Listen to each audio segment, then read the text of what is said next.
भूर्भुवः स्वः तत्सवितुर्वरेण्यं भर्गो देवस्य धीमहि धियो यो नः प्रचोदयात्।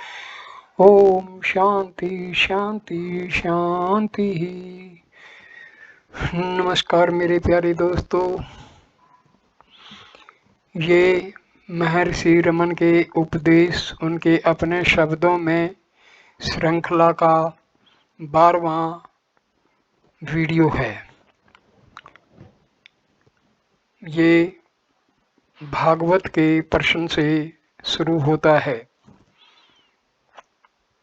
साधक प्रश्न पूछता है भगवान महर्षि रामना से, भागवत अपने हृदय में श्री कृष्ण को प्राप्त करने के उपाय रूप में यह कहता है कि सब में उसको देखकर वंदन साष्टांग प्रणाम करना चाहिए। आत्म साक्षात्कार का यह सही मार्ग है।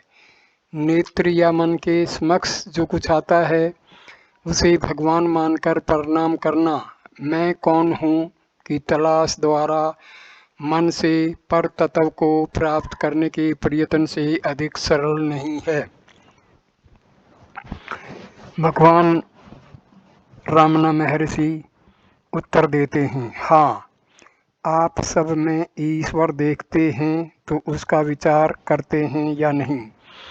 यदि आप अपने चारों ओर ईश्वर देखना चाहते हैं तो अवश्य आपको उसका चिंतन करना चाहिए। इस प्रकार अपने चित्त में निरंतर ईश्वर को रखना ध्यान है, जो आत्म साक्षात्कार की पूर्व भूमिका है। साक्षात्कार केवल आत्मा में आत्मा का होता है, आत्मा से अलग कभी भी नहीं हो सकता। ध्यान साक्षात्कार से पूर्व अवश्य होता है। यह ध्यान ईश्वर का हो या आत्मा का, इससे कोई फर्क नहीं पड़ता, क्योंकि ध्येय एक ही है। आप किसी भी तरह आत्मा से दूर नहीं भाग सकते। आप सब में ईश्वर को देखना चाहते हैं, स्वयं में नहीं। यदि सब कुछ ईश्वर है तो क्या सब में आपका समावेश नहीं है? आप स्वयं ईश्वर हैं तो सब कुछ ईश्वर हो, इसमें क्या आश्चर्य है? यह पद्धति भागवत में तथा अन्य ग्रंथों में बताई गई है, लेकिन ऐसे अभ्यास में भी देखने और चिंतन करने वाला अवश्य होना चाहिए। वह कौन है? सर्वव्यापक प्रश्न, सर्वव्यापक ईश्वर को कैसे देखा जा सकता है? उत्तर, ईश्वर को देखने का अर्थ ईश्वर होना है। ईश्वर से भिन्न सब कुछ नहीं है जिसमें उसे व्यापक होना पड़े, वह अकेला ही है। प्रश्न, भक्त को ईश्वर की आवश्यकता है जिसकी वह भक्ति कर सके। क्या उसे यह उपदेश करना चाहिए कि भक्त और भगवान नहीं, केवल एक आत्मा है? उत्तर, यह सच है कि साधना के लिए ईश्वर आवश्यक है, लेकिन भक्ति मार्ग में भी साधना का लक्ष्य पूर्ण आत्म समर्पण के पश्चात ही प्राप्त होता है। इसका अर्थ अहंकार के विलीनीकरण के पश्चात आत्मा के वह जैसा हमेशा है वैसा रहने के अलावा और क्या है? मनुष्य कोई भी मार्ग पसंद करे, मैं अपरिहार्य रूप से होता है। मैं जो निष्काम कर्म करता है, मैं जो अनुभव करता है कि वह मालिक से अलग हो गया है और उनसे मिलना चाहता है, मैं जो महसूस करता है कि वह अपने सच्चे स्वभाव स्वरूप से अलग हो गया है, इत्यादि। इसमें का मूल अवश्य ढूंढ निकालना होगा, तब सारे प्रश्न सुलझ जाएंगे। प्रश्न, यदि मैं भ्रम है तो इस भ्रम का त्याग कौन करता है? महर्षि उत्तर देते हैं, मैं पने का भ्रम त्याग कर में बना रहता है। आत्म साक्षात्कार का यह विरोधाभास है। ज्ञानी पुरुष इसमें कोई वास्तविक विरोध नहीं देखते। भक्ति का उदाहरण लीजिए। मैं ईश्वर समक्ष जाकर मुझे अपने में विलीन कर देने की प्रार्थना करता हूँ। तब श्रद्धा से उनके समक्ष आत्म समर्पण करता हूँ तथा चित्त को उन पर एकाग्र करता हूँ। इसके पश्चात क्या शेष रहता है? पूर्व के अहंकार के स्थान में पूर्ण आत्म समर्पण के पश्चात केवल ईश्वर शेष रहता है, जिसमें अहंकार विलीन हो गया है। यह पराभक्ति है, शरणागति है, पर वैराग्य है। आप मेरी वस्तुओं में से इसका और उसका त्याग करते हैं। इसके बजाय यदि आप मैं और मेरा त्याग दें तो एक बारगी सब छूट जाता है। मेरेपन का बीज ही नष्ट हो जाता है। इसे सिद्ध करने के लिए तीव्र वैराग्य चाहिए। यह सिद्ध करने की तत्परता पानी में बलपूर्वक डुबोए गए मनुष्य की अपने जीवन के लिए पानी से बाहर आने की तत्परता जैसी होनी चाहिए। इससे अनिष्ट अपनी बीजावस्था में ही नष्ट हो जाता है।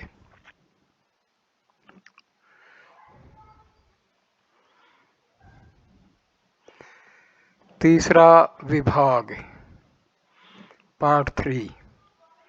गुरु। ईश्वर और गुरु वस्तुतः भिन्न नहीं हैं।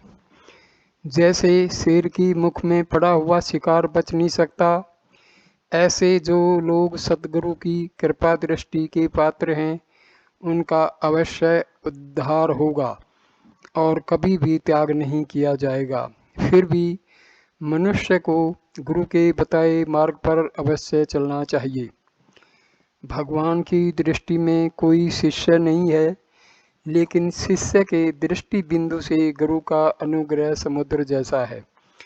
यदि वह छोटा पात्र लेकर आता है तो उसे उतना ही प्राप्त होगा। सागर की कृपणता की फरियाद निरर्थक है। पात्र जितना बड़ा वह उतना अधिक ग्रहण करेगा, यह उस पर निर्भर है। चित्त स्पंद को अस्थायी रूप से निरुद्ध करने का एक उपाय सत्संग है। साधु महात्मा समाधि के विशेषज्ञ होते हैं क्योंकि वह उनके लिए सरल सहज होता है एवं उनमें निरंतर बना रहता है। उनके निकट संपर्क में रहने वाले तथा उनकी सहानुभूति के पात्र लोग क्रमशः उनकी समाधि की आदत ग्रहण कर लेते हैं। प्रकरण 8। गुरु। प्राय आध्यात्मिक मार्गदर्शन करने वालों को गुरु कहा जाता है, किंतु श्री रमन की व्याख्या मर्यादित है।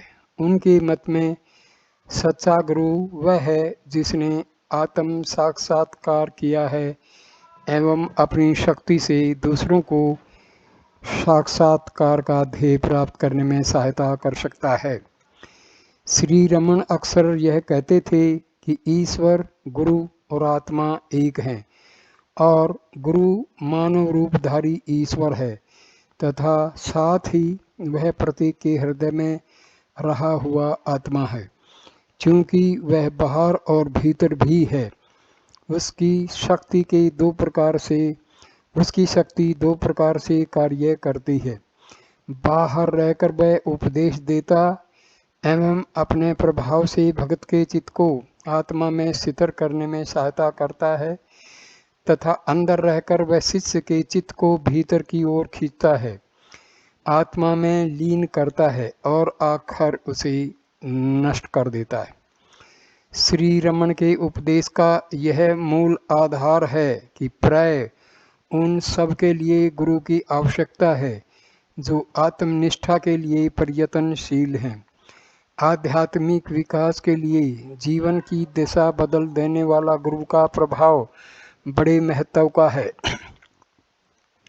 जिसमें कुछ विरल मनुष्य ही अपवाद रूप हैं। आत्मा का अज्ञान इतना दृढ़ मूल होता है कि साधक अपने वैयक्तिक प्रयत्न से उससे मुक्त नहीं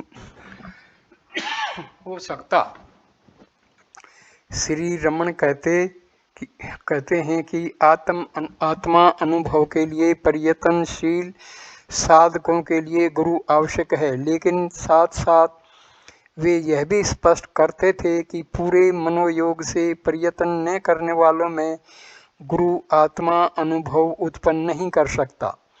लेकिन यदि साधक आत्मदर्शन के लिए गंभीर प्रयत्न करता है तो गुरु की अनुग्रह शक्ति अपने आप प्रवाहित होने लगती है।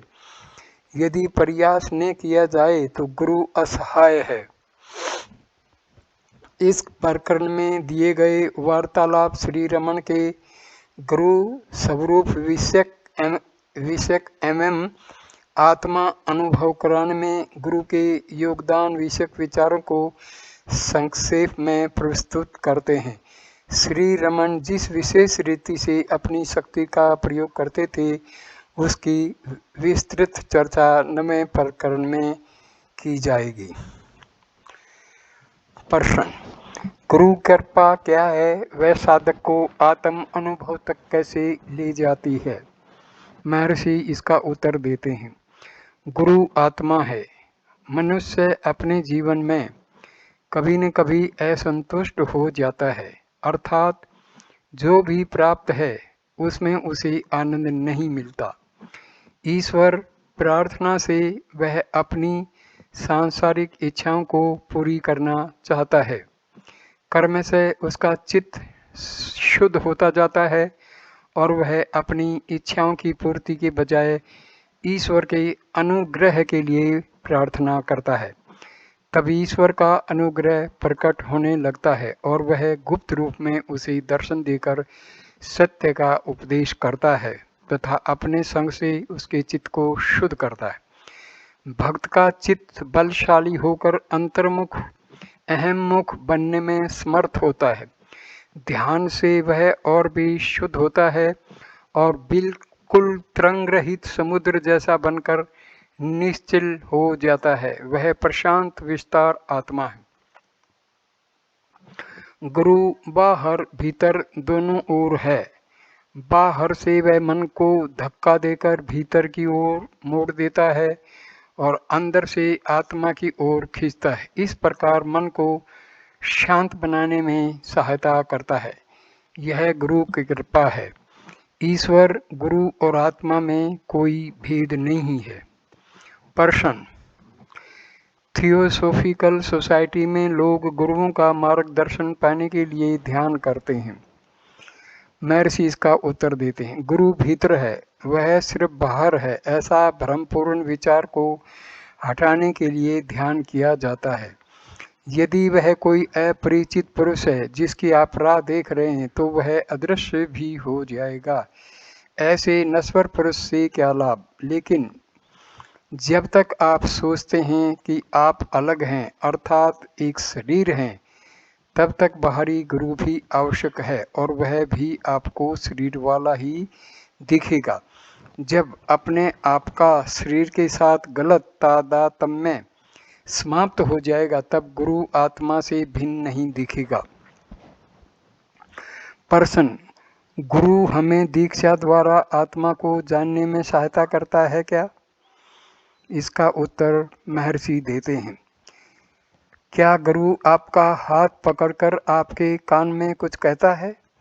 आप स्वयं जैसे हैं वैसा ही वह भी है, ऐसी आप कल्पना करते हैं। क्योंकि आप स्वयं को सशरीर मानते हैं, आप गुरु को भी सशरीर ही मानेंगे और वह आपके साथ कुछ ठोस प्रक्रिया करेगा ऐसी अपेक्षा भी रखेंगे, लेकिन उसका कार्य भीतर आत्मा की गहराई में है। प्रश्न: गुरु कैसे प्राप्त होता है? उत्तर: ईश्वर सर्वव्यापक है। वह अपनी अनुग्रह शक्ति से प्रेमी भक्त पर दया करता है। एवं भक्त के विकास के अनुरूप अपने आप को प्रकट करता है। भक्त स्वयं को मनुष्य मानता है और दो भौतिक शरीरों में जैसा संबंध होता है ऐसे संबंध की अपेक्षा रखता है। लेकिन गुरु स्वयं ईश्वर है, देहधारी आत्मा है, वह भीतर कार्य करता है, मनुष्य को अपने व्यवहार की गलतियों को देखने में मदद करता है तथा सच्ची राह पर चलने में उसका मार्गदर्शन करता है, जब तक वह अपने भीतर आत्मा को जान नहीं लेता। प्रश्न, सद्गुरु के लक्षण क्या हैं? उत्तर, आत्मा में शिथिर निष्ठा, सबके प्रति समदृष्टि, सब देश काल तथा परिस्थितियों में अकंपय धैर्य। प्रश्न, विभिन्न आध्यात्मिक मार्गों का उपदेश करने वाले बहुत गुरु हैं, इनमें से साधक किसे गुरु माने? महर्षि उत्तर देते हैं, जिसके सानिध्य में शांति का अनुभव हो उसे गुरु मानना चाहिए। प्रश्न, क्या हमें उसके उपदेश का भी विचार नहीं करना चाहिए? महर्षि का उत्तर, जो किसी जिज्ञासु को यह या वह करने का उपदेश करे वह सच्चा गुरु नहीं है। साधक अपने कर्मों के कारण पहले ही क्लेश का अनुभव कर रहा है, वह शांति और विश्राम चाहता है। दूसरे शब्दों में वह अपने कर्मों का विराम अंत चाहता है। यदि कोई गुरु उसे अपने वर्तमान कार्यों से अधिक या उनके स्थान में दूसरा कुछ करने को कहे तो क्या वह उसकी सहायता कर सकता है? कर्म सृष्टि है, कर्म अपने सहज आनंद का विनाश है। कर्मों का उपदेश करने वाला तारने वाला नहीं, मारने वाला है। ऐसी परिस्थिति में ब्रह्मा अथवा यम को गुरु के वेश में आया हुआ समझना चाहिए। ऐसा गुरु साधक को मुक्त नहीं कर सकता, वह केवल उसके बंधन को और दृढ़ बनाता है। प्रश्न, मैं मेरे सद्गुरु को कैसे प्राप्त कर सकता हूँ? महर्षि का उत्तर, गंभीर ध्यान से। प्रश्न, यदि यह सत्य है कि गुरु अपनी आत्मा ही है तो उस शास्त्र वचन का क्या रहस्य है जो कहता है कि शिष्य कितना ही विद्वान हो या उसने कैसी भी सिद्धियां प्राप्त की हों, गुरु के अनुग्रह के बिना वह आत्म साक्षात्कार नहीं कर सकता?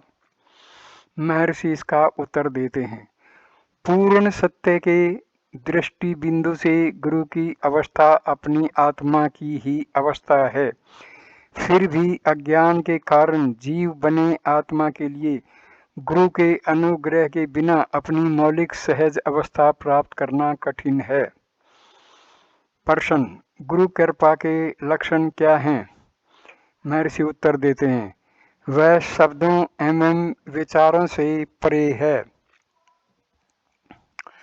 प्रश्न, यदि ऐसा है तो यह कैसे कहा जा सकता है कि गुरु के अनुग्रह से शिष्य अपनी सहज अवस्था का अनुभव करता है?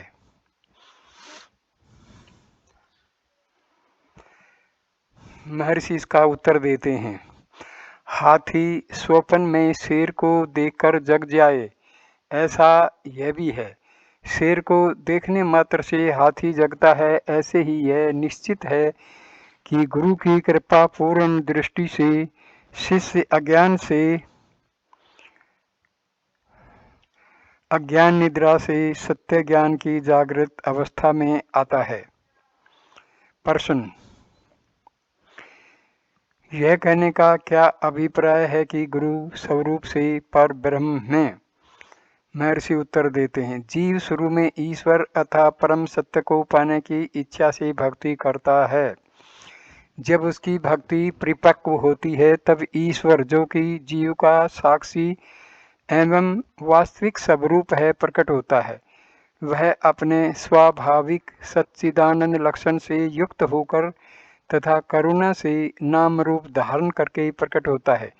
शिष्य पर अनुग्रह करने के बहाने से वह उसे अपने स्वरूप में समा लेता है। इस सिद्धांत के अनुसार गुरु पर ब्रह्मा या ईश्वर कहा जाता है। प्रश्न, तो कुछ महापुरुषों को गुरु के बिना ज्ञान कैसे हुआ? महर्षि इसका उत्तर देते हैं, कुछ परिपक्व पुरुषों के लिए ईश्वर निराकार ज्ञान में प्रकाश के रूप में स्वयं को प्रकट करता है तथा सत्य की चेतना प्रदान करता है। प्रश्न, मनुष्य सच्चे सद्गुरु का निश्चय कैसे कर सकता है?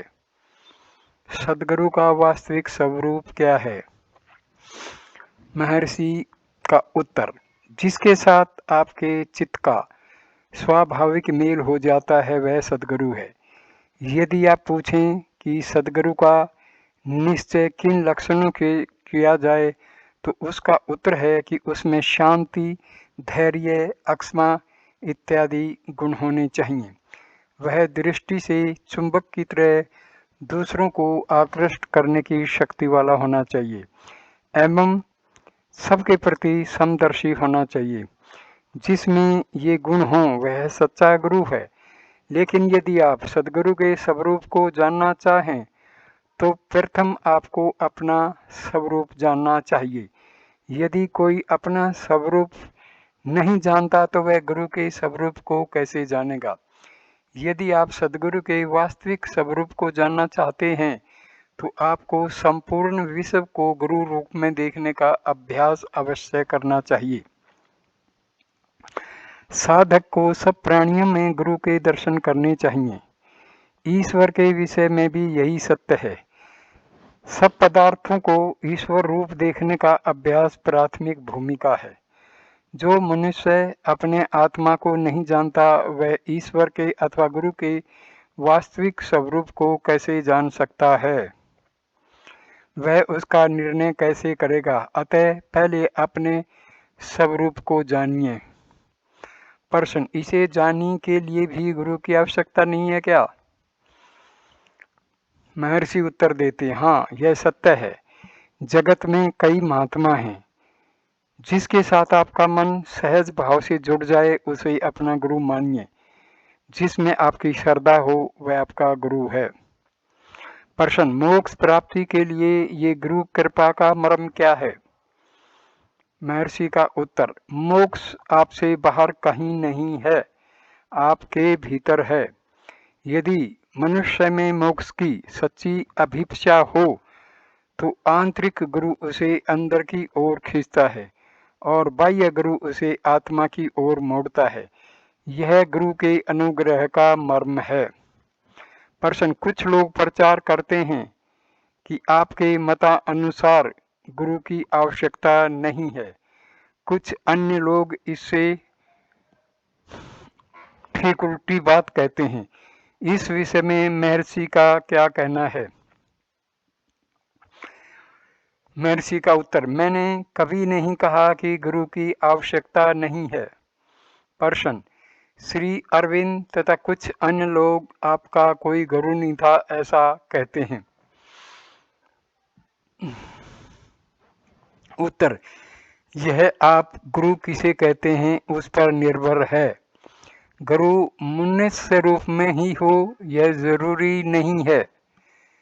दत्तात्रेय जी के 24 गुरु थे जिनमें पृथ्वी, वायु, जल इत्यादि 5 महाभूत भी शामिल हैं। विश्व का प्रत्येक पदार्थ उनका गुरु था। गुरु अनिवार्य है। उपनिषद कहते हैं कि मन से तथा इंद्रियों से दिखने वाले दृश्यों के जंगल से मनुष्य को गुरु के बिना और कोई निकाल नहीं सकता। गुरु अवश्य होना चाहिए। प्रश्न, मेरा मतलब है मानव गुरु। महर्षि का मनुष्य गुरु नहीं था। महर्षि का उत्तर, किसी एक या दूसरे समय हो सकता है। लेकिन क्या मैंने अरुणाचल की स्तुतियाँ नहीं गाई? गुरु क्या है? गुरु ईश्वर या आत्मा है। शुरू में मनुष्य इच्छा पूर्ति के लिए ईश्वर से प्रार्थना करता है। समय आने पर भौतिक इच्छाओं की पूर्ति के लिए नहीं, स्वयं ईश्वर के लिए प्रार्थना करता है।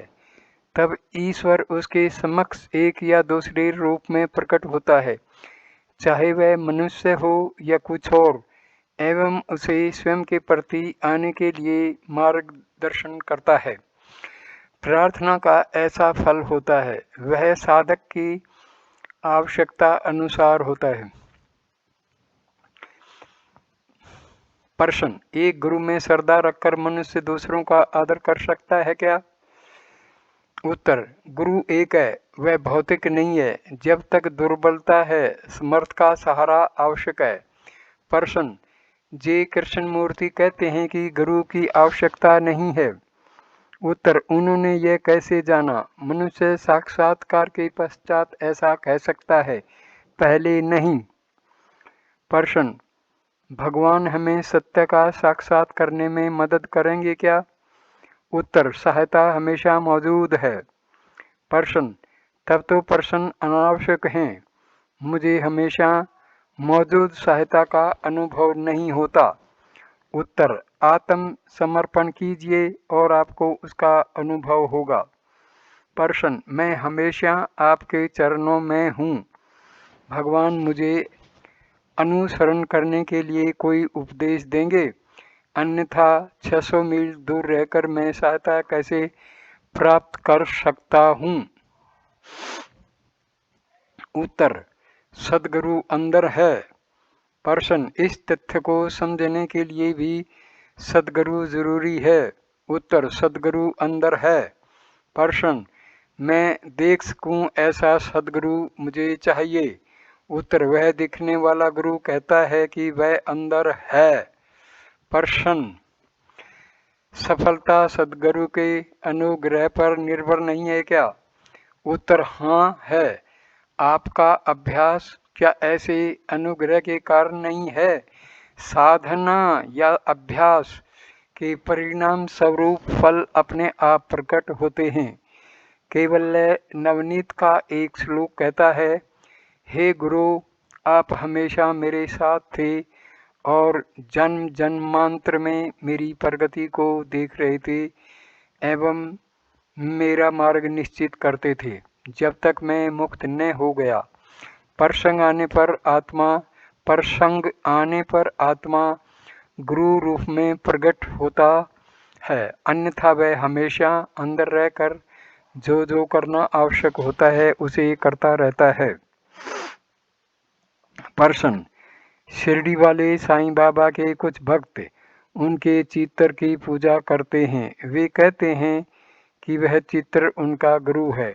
यह कैसे हो सकता है? वे ईश्वर मानकर चित्र की पूजा करें तब तक ठीक है, लेकिन उसे अपना गुरु मानने से क्या लाभ हो सकता है? महर्षि का उत्तर, उससे चित्त एकाग्र होता है। प्रश्न, मैं सहमत हूँ कि वह एकाग्रता के अभ्यास में कुछ हद तक सहायक हो सकता है, लेकिन उस एकाग्रता के लिए गुरु आवश्यक नहीं है क्या? उत्तर, यह सही है, लेकिन आखिर गुरु का अर्थ गुरी या एकाग्रता है। प्रश्न, अचेतन चित्र गंभीर एकाग्रता को सिद्ध करने में क्या सहायता कर सकता है? उसके लिए जीवित गुरु होना चाहिए जो स्वयं प्रयोग करके दिखाए। कदाचित श्री भगवान जैसे विरल महापुरुषों के लिए बिना गुरु के सिद्धि पाना संभव हो सकता है, लेकिन मेरे जैसे साधारण मनुष्यों के लिए ये कैसे संभव है? महर्षि का उत्तर, यह ठीक है, फिर भी अचेतन चित्र की पूजा से कुछ हद तक चित्त एकाग्र होता है। वह एकाग्रता अन्वेषण करके अपनी आत्मा को जाने बिना शिथिल नहीं होगी। उस अन्वेषण के लिए गुरु की सहायता आवश्यक है।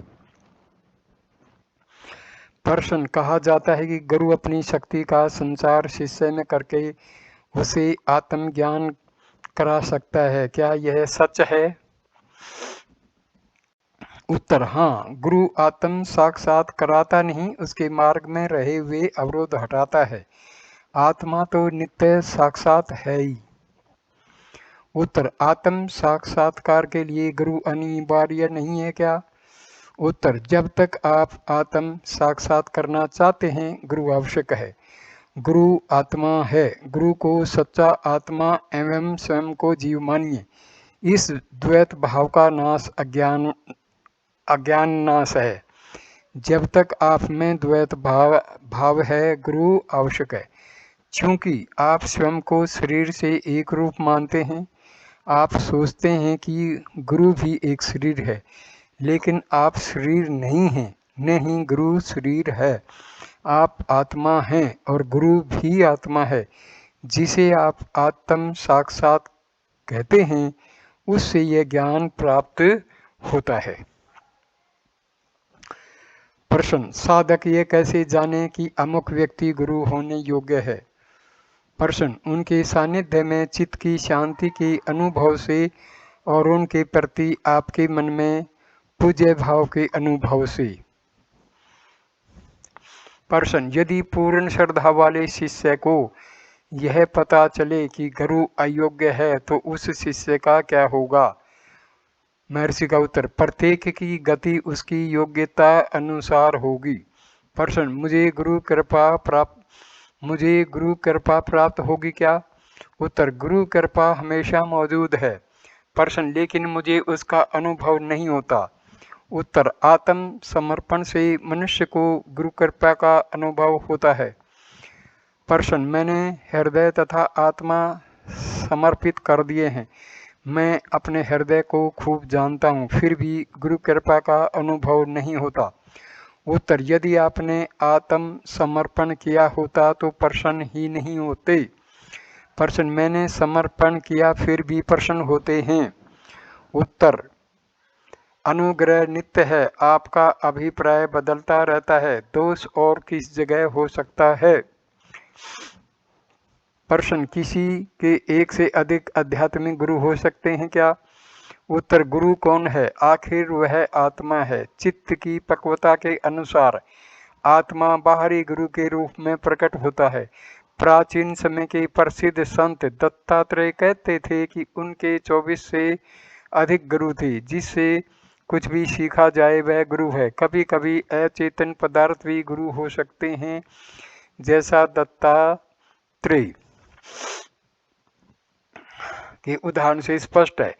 ईश्वर, गुरु और आत्मा एक हैं। आध्यात्मिक दृष्टि वाला मनुष्य सोचता है कि ईश्वर सर्वत्र व्यापक है और वह उसे ही गुरु मानकर चलता है।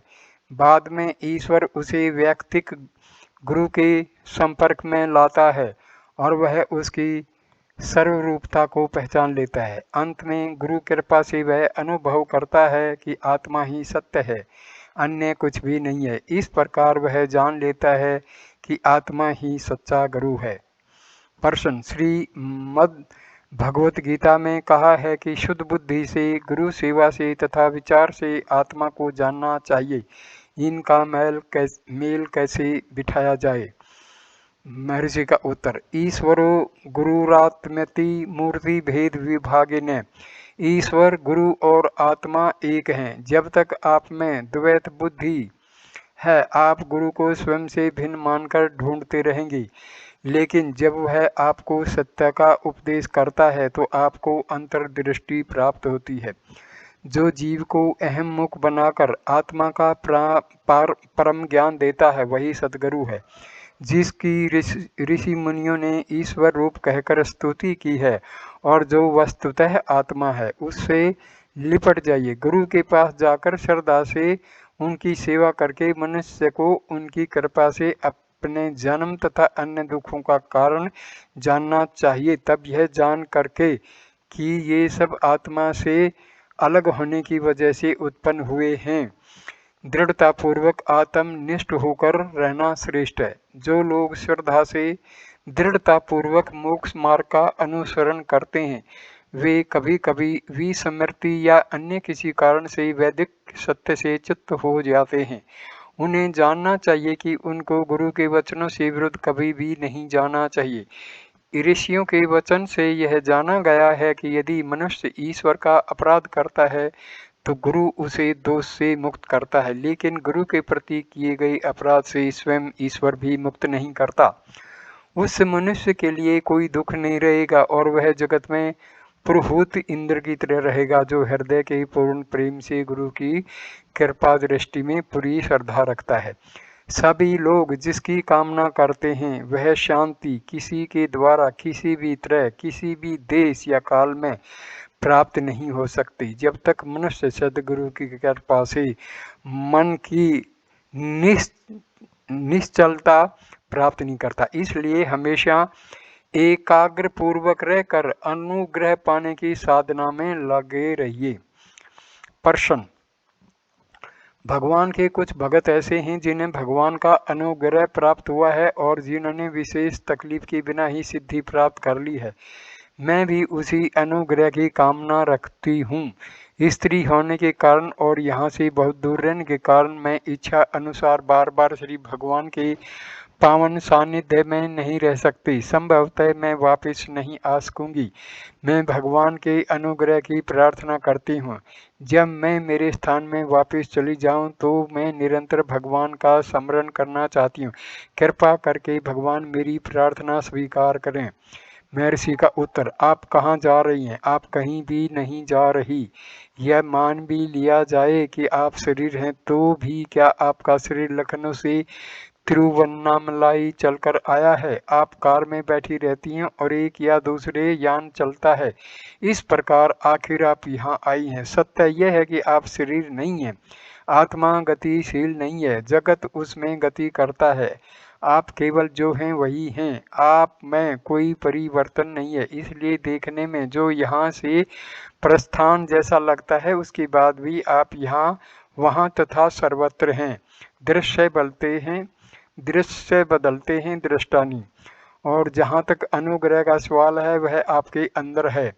यदि वह बाहर होता तो निरर्थक होता। अनुग्रह आत्मा है। आप कभी भी उसकी प्रभाव मर्यादा से बाहर नहीं है। अनुग्रह नित्य है।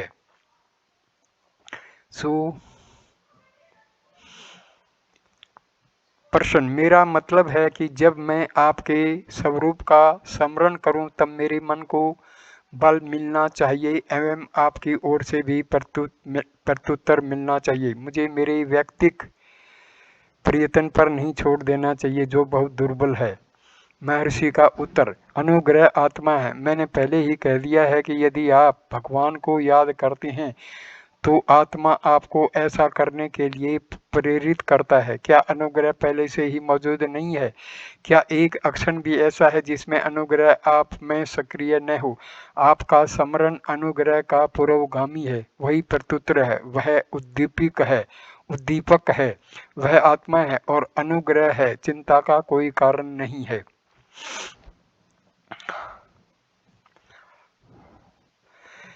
प्रश्न, क्या मैं बाह्य सहायता के बिना मेरे ही प्रयत्न से मेरे स्वरूप से गहन सत्य तक पहुंच सकता हूं? उत्तर, आप आत्मा अनुसंधान के लिए तत्पर हैं। यही दिव्य अनुग्रह का प्राकट्य है। जो हृदय में देदीप्यमान है और आंतरिक सत्ता है वही सत्य स्वरूप आत्मा है जो आपको अंदर से अपनी ओर खींचता है। आपको बाहर से अंदर की ओर मुड़ने का यत्न करना चाहिए।